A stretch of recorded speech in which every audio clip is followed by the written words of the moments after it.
الحمد لله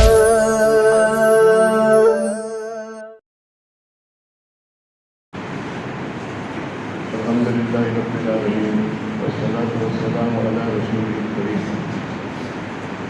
حدیث طلبہ بہت لمبی چوڑی بات نہیں کرنی ہے، نصیحت تو مختصر ہوتی ہے.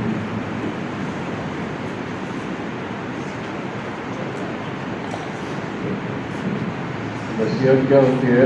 مختصر ہوتی ہے. مدرسہ جو ہے وہ خالی تعلیم گاہ نہیں ہے. تعلیم گاہ اسے کہیں جہاں کتابیں پڑھی جائے، سبق سنایا جائے، تکرار کی جائے، مسائل یاد کیے جائے.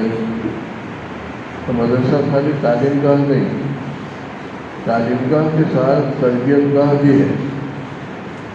اگر تم نے تعلیم تو نہیں لی، لیکن حضرت نبی پاک صلی اللہ علیہ وسلم کی تعلیم کے ساتھ دوسری ذمہ داری تھی تزکیہ، اصلاح اپنے میں اخلاق پیدا کرنا. تعلیم کتاب بھی تھا، تزکیہ بھی تھا. تو اس کی مثال کیسی ہے؟ تلوار دیکھی، تلوار وہ میان میں ہوتی ہے.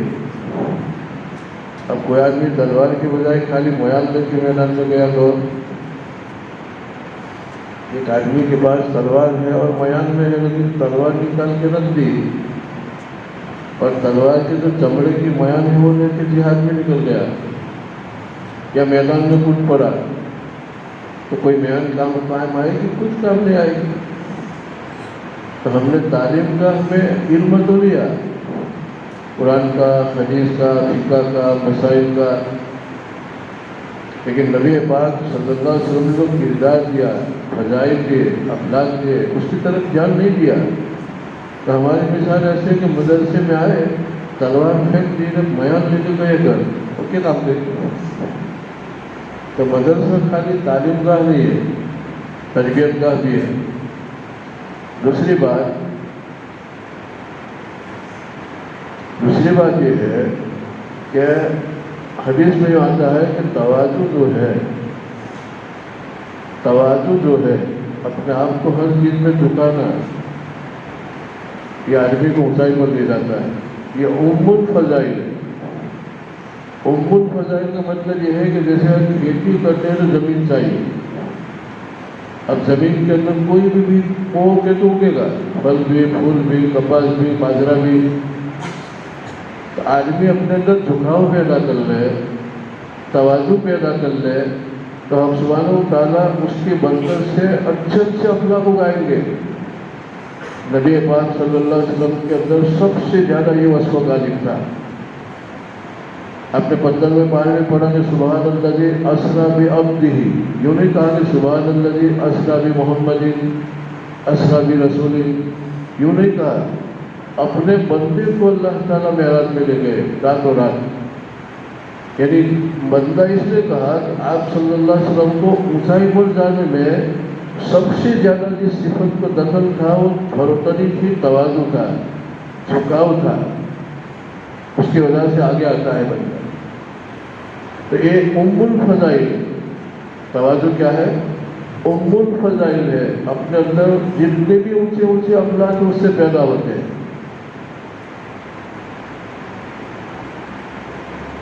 قرآن میں ہے قد افلح المؤمنون الذین فی صلاتہم خاشعون.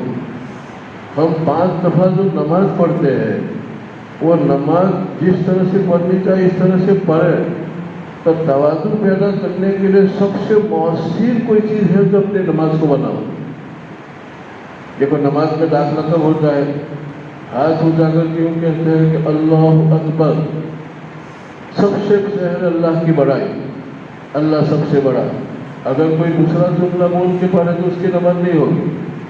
یعنی نماز یوں سکھاتی ہے کہ تو بندہ بن، تیرے اندر تواضع آوے، جھکاؤ آوے. اور یہ اسی وقت آ سکتا ہے کہ سب سے زیادہ خدا کا جانو کہ سب سے بڑی ذات اللہ کی ہے.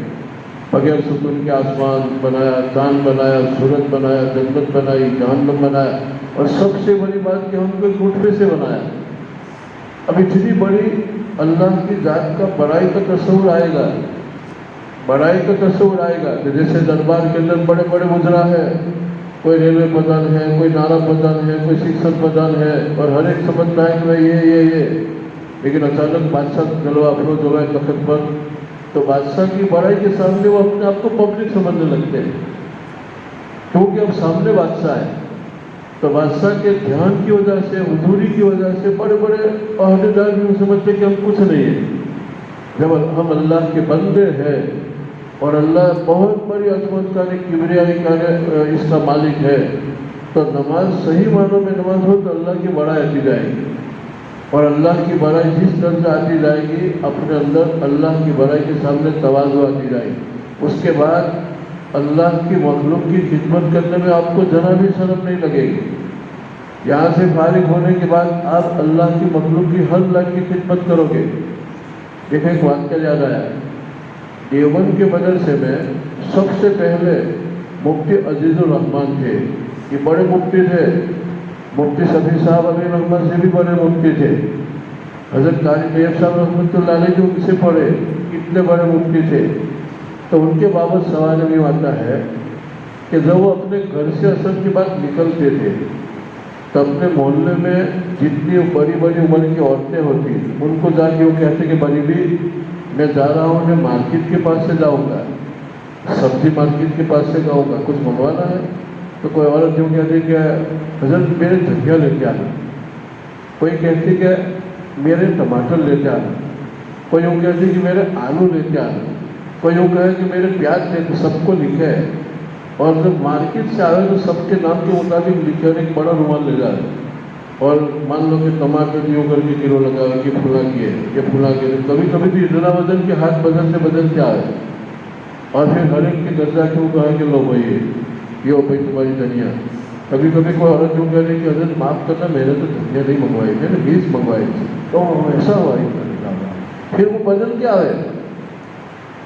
قاری طیب صاحب رحمۃ اللہ نے کہا کہ میں ان سے پڑھا اور یہ چیز میں نے آنکھوں سے دیکھی، اور اتنی اونچائی پر تھے کہ ان کے فتح ڈالو ہے، دیکھنا فتح ڈالو ہے، ان کی پہلی جلد اٹھا کے دیکھنا، پہلے جلد کے مقدمہ کے بعد ہم قاری صاحب علیہ رحمٰن ان کی سوانح کی بات لکھی ہے۔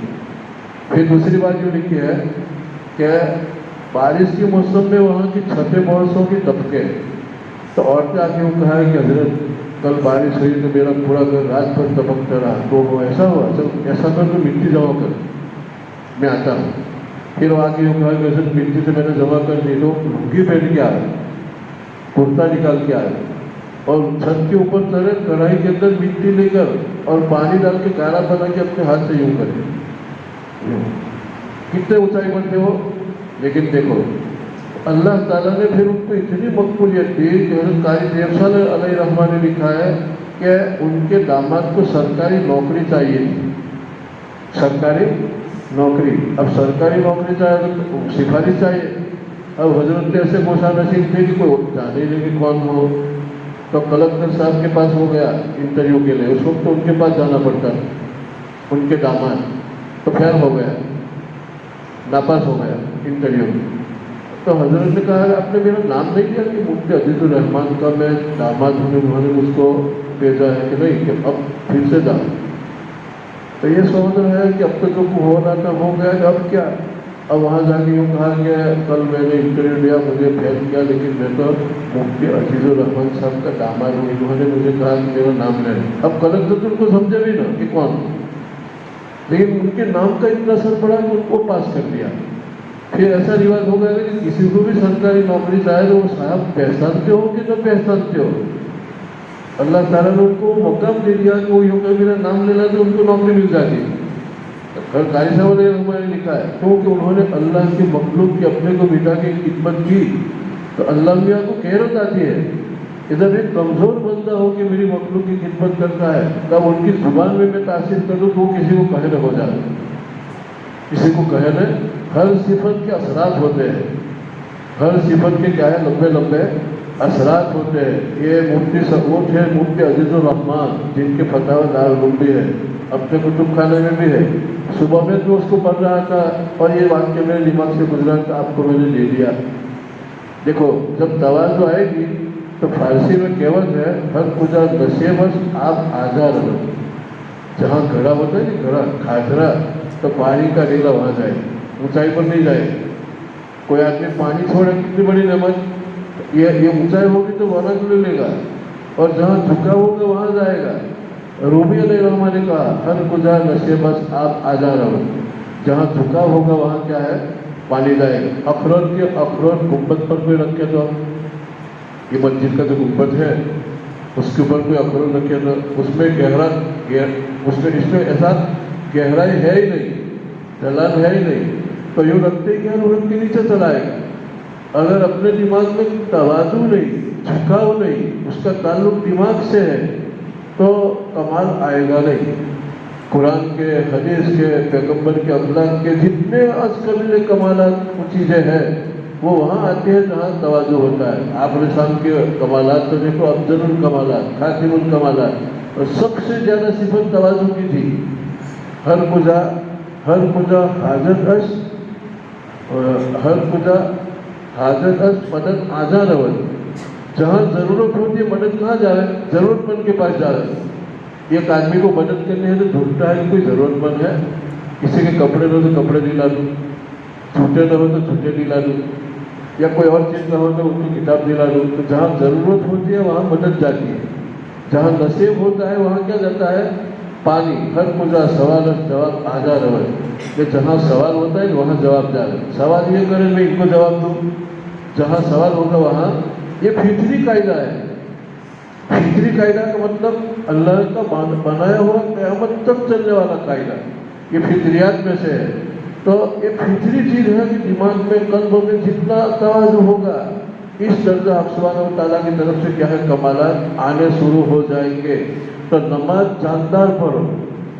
جب اللہ اکبر کہو تو دیکھو ہر وقت تکبیر انتقال آتا ہے, اللہ اکبر اللہ اکبر, یعنی ہر وقت اللہ بڑا.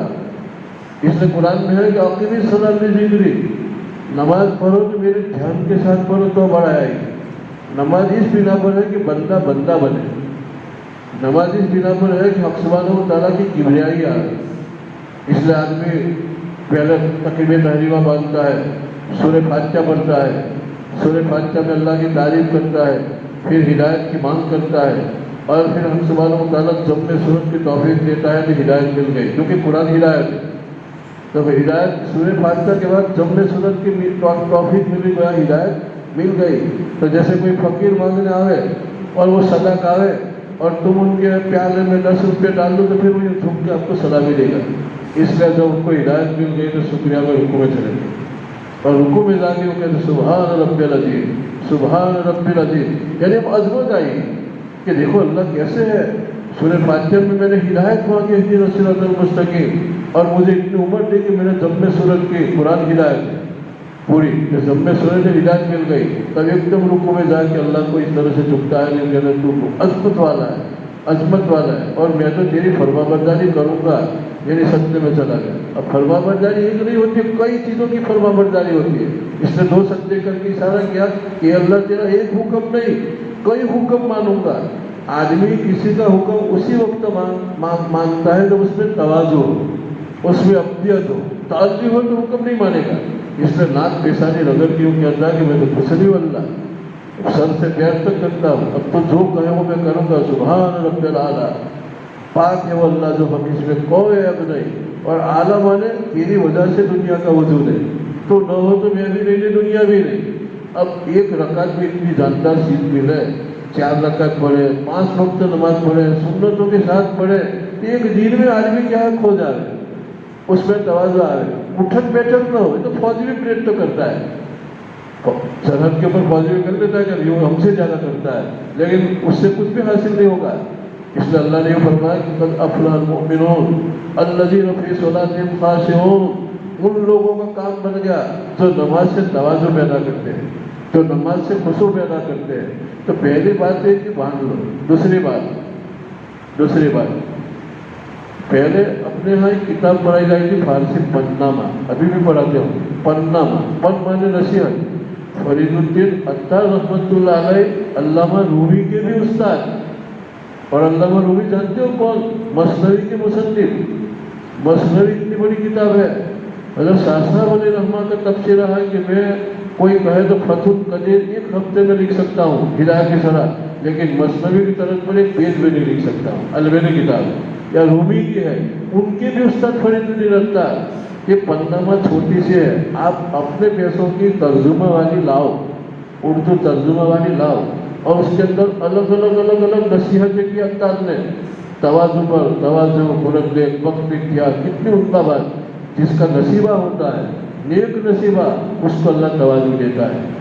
تکبر مکر جن ہارے بھی سر، روزے نشت اور آئی بسر. تکبر بند کرنا، ذلیل ہو جائے گا. تکبر اجازی رہا کار کر، اس سے تو کیا ہے، شیطان کو شیطان بنا دیا. تکبر سے پہلے وہ شیطان نہیں تھا، فرشتے قسم کا تھا، لیکن تکبر نے اس کو کیا بنا دیا، شیطان بنا دیا. کیسے ہے، دل زبر گفتن بابیرن در بدن، گھر سے گفتار اس کو تو رہ دن. بک بک کرنے سے دل مر جاتا ہے، اور مردہ دل کو کیا کرنے کا، زندہ دل کو جل لیتا ہے، اگرچہ اس کی بولی موٹی کیوں نہ ہو. دیکھو کیسے عمدہ بات. تو اس میں پد ہے، نصیحتیں ہیں، اور اس سے بزرگی کے نقوش عمدہ ہوں گے تمہارے دل کی تختی پر. ایک بات ایک دفعہ نہیں پڑھنے کی، بار بار پڑھنے کی. توازو خودت ایک وقت اختیار، توازو خودت ایک وقت اختیار. پھر نیچے ترجمہ پڑھو. تو الگ پوری پنجمہ میں نصائح ہے. ترجمہ والے اپنے پیسوں کے لاؤ، اچھے حروف والے لاؤ، اور ایک وقت نکالو 10 منٹ 15 منٹ کے، مجھے روز ایک پن لینی ہے. پن مانے نصیحت، اور اپنے دل کی تختی پر اس کو رکھنا ہے. خیر تو میں یوں کہا کہ مدرسہ خالی تعلیم گاہ نہیں ہے، یہ تربیت گاہ بھی ہے. اگر تم نے مسائل خوب جان لیے، خوب پڑھ لیا، لیکن نبی پاک علیہ السلام نے تعلیمی کتاب کے ساتھ جو تزکیہ فرمایا، اخلاق پیدا کیے، پیغمبروں نے اخلاق سے تربیت کے ہم نہیں نکلے، تو اس کی مثال کیسی ہے کہ تم نے تلوار پہ رہنے دی اور میان لے کر نکل پڑے. تلوار پہ رہنے دی اور میان لے کر نکل پڑے، تو میان سے کیا ہوگا، کچھ بھی کام نہیں ہوگا. تو عوام کے ساتھ اسی وقت کام کر سکو، زبان میں سچائی ہو، دل میں توازو. تو اس سے آدمی کے اندر یہ دیکھو، حدیث میں آتا ہے کہ نبی پاک علیہ السلام صاحب نے فرمایا کہ من کان فی قلبہ مثقال حبۃ من خردل من الکبر لا يدخل الجنہ. رائے کے دانے کے برابر کسی آدمی کے دماغ میں ایسا ہے کہ میں کچھ ہوں، انا خیر منہ، شیطان نے کہا تھا، اسی وقت اللہ کی نظر سے وہ گر جاتا ہے. آپ صلی اللہ علیہ وسلم خانوی علیہ الرحمٰن نے فرمایا کہ جب کسی کے دماغ میں جو آوے کہ میں فلاں سے اچھا ہوں، اسی وقت اللہ کی نظر سے گر جاتا ہے. میں تحدیث بن نعمت کے طور پر کہتا ہوں، میرے دماغ میں کبھی ایک خیال تو آتا نہیں کہ فلاں مجھ سے چھوٹا ہے اور فلاں مجھ سے کم درجہ ہے. الحمدللہ. کبھی بھی ایسا خیال نہیں آتا ہے، کبھی بھی اس قسم کا خیال آتا ہی نہیں. تو دیکھو آپ صلی اللہ علیہ وسلم نے کیا فرمایا کہ اگر رائے کے دانے کے برابر کبر ہوگا تو اللہ یوں کہ اکبر تو میں ہوں، تم میری بڑائی جانتے ہو لیکن مانتے کیوں نہیں مجھے. ایک تو اللہ کو بڑا ماننا اور ایک اللہ کو بڑا جاننا. تو ہم یہ تو جانتے ہیں کہ اللہ سب سے بڑے ہیں، لیکن اللہ کو بڑے مانتے نہیں. اس بنا پر توازو پیدا نہیں ہوتا. جیسے ایک ڈاکٹر نے بال لگایا، اور آپ سب جانتے ہو کہ ڈاکٹر ہے، میں بھی جانتا ہوں کہ ان کے پاس شکتی بھی ہے، لیکن آپ اس ڈاکٹر کو مانتے نہیں، ان سے دوا نہیں لو گے. کوئی کہے گا کہ وہاں سے میں ان کو نہیں مانتا ہوں. تو جانتے تو ہو، تو ہم اللہ کو بڑا جانتے تو ہے نماز میں، اللہ اکبر اللہ اکبر اللہ اکبر، لیکن پریکٹس کرو کہ اللہ کو بڑا مانے بھی. جب بڑا مانیں گے تو بڑے کی بات مانتے ہیں، اور اس کے سامنے اپنے آپ چھوٹے ہو جاتے ہیں. یہ مفتی عزیز الرحمان کے بابت حضرت قاری صاحب لکھتے ہیں کہ میرے پھوسل ان کے کمرے میں رہتے تھے. تو میرے پھوسل نے مجھے ایک دفعہ یوں فرمایا، یوں کہا کہ مفتی صاحب تو جب سوتے ہیں تو پیروں کو تیز کر کے سو جاتے ہیں. ایک دفعہ میں نے ہمت کر کے پوچھ لیا کہ مفتی صاحب ایک بات پوچھنا ہے، پیروں کو تیز کر کے کیوں سوتے ہو، لمبے کر کے کیوں نہیں سوتے ہو؟ کہ بھائی یہ تو دنیا ہے، اور ان کے اوپر اللہ کی بڑائی اتنی تھی کہ ان کو شرم آتی کہ قبر میں پیر لمبے کر کے کوئی سلا دے گا.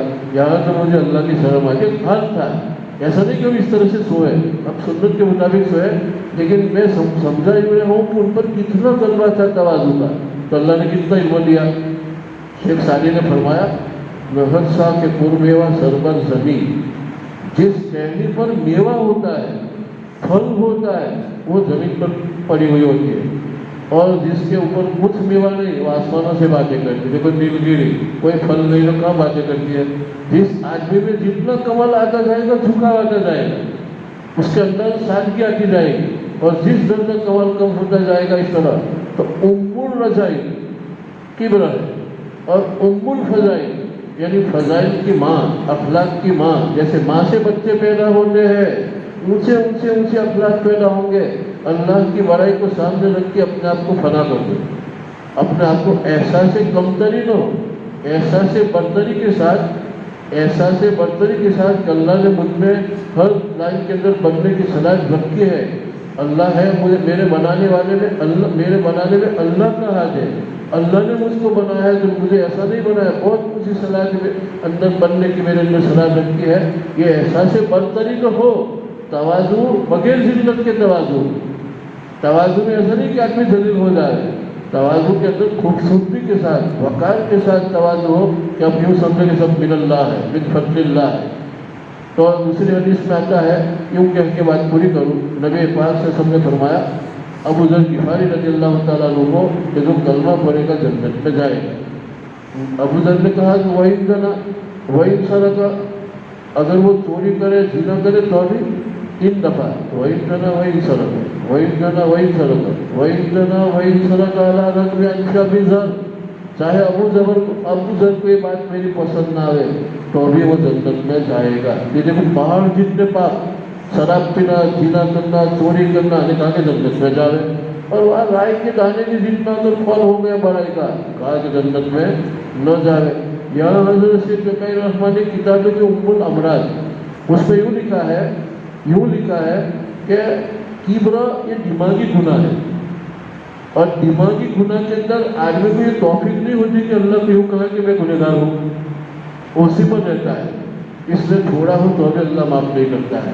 اور وہ بصری گناہ ہے, بصری تقاضے سے وہ گناہ کیا تو وہ گنہگار تو ہمیشہ اپنا اپنے سمجھتا ہے کہ اللہ معاف کر دے گا. اچھا میں تو بہت گنہگار ہوں, میں نے تو چوری بھی کی تھی, منہ بھی کالا کیا تھا, اور یہ بھی کیا تھا, جب شراب بھی کیا تھا, اللہ معاف کر دیا تھا.